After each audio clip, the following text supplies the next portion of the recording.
যখন আমার কাটা তারা দেখি তখন আমার মেয়ের কথা মনে হয়, তখন আমার চোখ দেওয়া এমনি পানি বের হয়ে যায় যে আমার ফেলানি তো এইভাবে মারছে এই কাটা তারা জ্বলিয়ে। আমার তখন খাওয়া বন্ধ হয়ে যায়, মানে অসুস্থ হয়ে যাবে। পরিবার নিয়ে আমি ভারতে কর্মসূচিতে ছিলাম, দোকানপাট করছি, এমন স্বাভাবিক জীবন যেমন করছি চলছি। তো ফেলানির আমার ভাইরার ছেলের সাথে বাংলাদেশে আমার ভাইরার সাথে ছেলের সাথে কোনো বিয়ে ঠিক করে তারপরের দিনই বিয়ে আলোচনা করে তারপরের দিনই মেয়ের বিয়ে ছিল।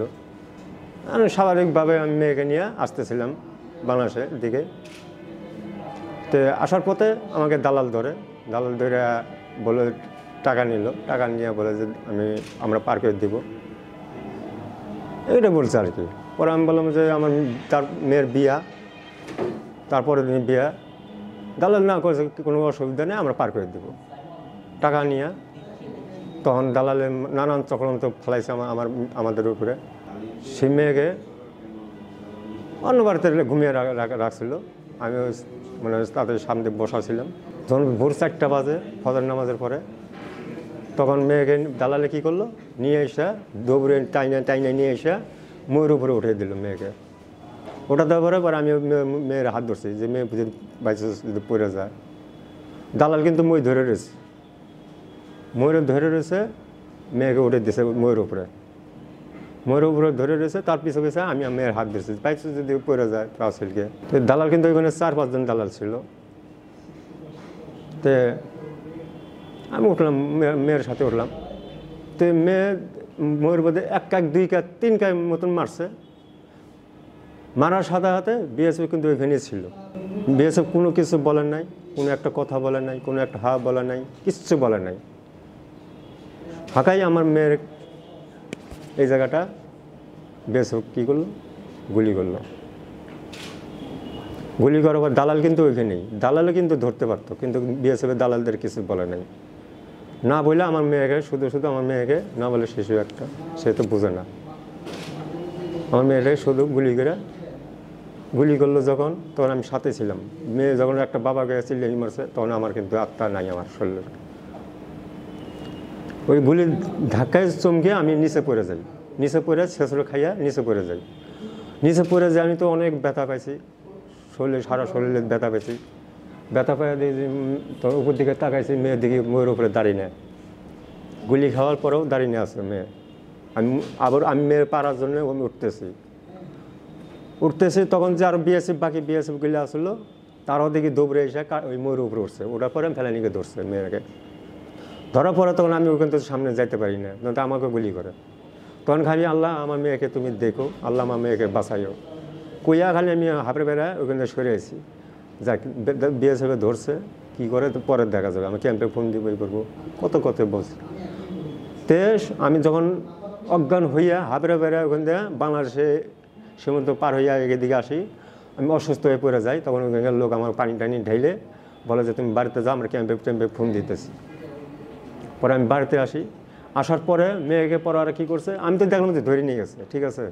পরে দেখি যে মেয়ে আবার কাটা তালে ধরি না, তাহলে বিএসএফে ধরে তাহলে মেয়েটার সাথে কি করছে, পুরো অঘটন করছে মেয়ের সাথে। অঘটন করে মানে চিপে তাকে আবার কাটা তালে ঝুলিয়ে দিছে। তাহলে এটা মানবঘাতে অকাণ্ড করছে। এ তো মানুষ না, ও তো একটা জানোয়ার। যেরকম একটা দেখছে না বলে শিশু, তার একটা মেয়ে মানুষ, তাকে কীভাবে মারছে, সে তো অমানুষ। সে তো মানুষ, তার কোনো বলাই যায় না। তার আমি চাই যে যেভাবে আমার মেয়েকে মারছে তার একটা সর্বোচ্চ শাস্তি হয় ও মেয়ে ঘোষের। আমি এটাই চাই। আমার মেয়েকে যেরকম মারছে, আর আমি যেরকম আজকে 14টা বছর ধরে কাঁদতেছি মেয়ের জন্য।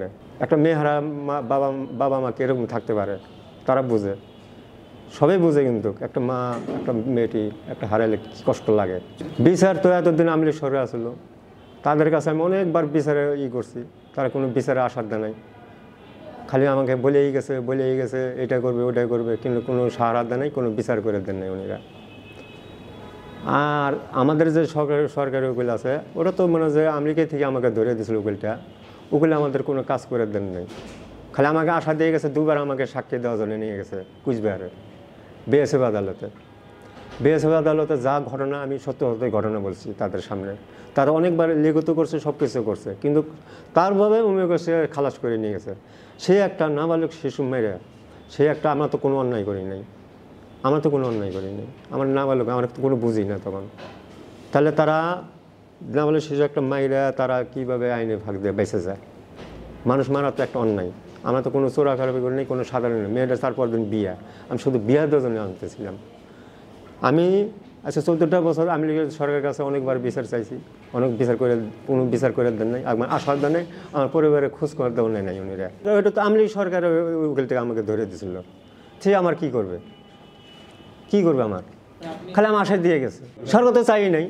সরকারের কাছে কত মিডিয়ার কাছে, কত কিছুর কাছে, কত দাবি করাইছে সরকারের কাছে, কোনো কথাই বলে নাই, কোনো কিছুই বলে নাই, খালি আশায় দিয়ে গেছে আমাকে, কিন্তু কোনো কাম করে নাই। মেয়েটার যখন ফটোটা দেখি, যখন আমার কাটাতারের দেখি, তখন আমার মেয়ের কথা মনে হয়, তখন আমার চোখ দেওয়া এমনি পানি বের হয়ে যায় যে আমার ফেলানি তো এইভাবে মারছে এই কাটাতারে জ্বলিয়ে।